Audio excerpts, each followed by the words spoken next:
So, ayan guys, gusto ko lang samantalin yung pagkakataon na to dahil, syempre guys, di ba, Valentine's ngayon. Gusto ko lang humingi ng tulong sa may mga experience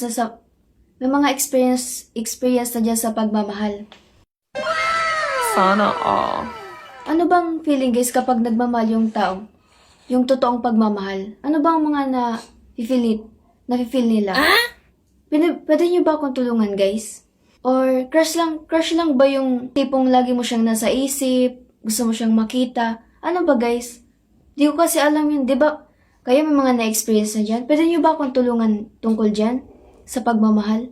Wala kasi akong ano dyan eh. Gusto ko siyang malaman kung paano yung feeling na kapag nagmamahal. Kaya ayan guys.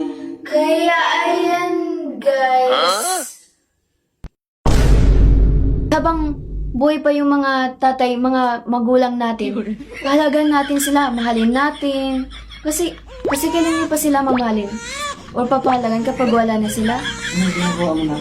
Hindi pa Sumulat ka?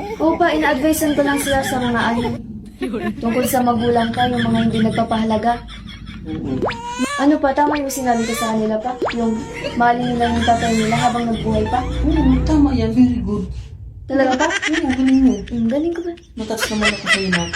Oh, ayan guys, sinabi ko sa inyo ha. Tama yan na. Tama yan. Very good yan na. Mag-advise ka. Pa, baka may pera ka dyan pang 200 pa.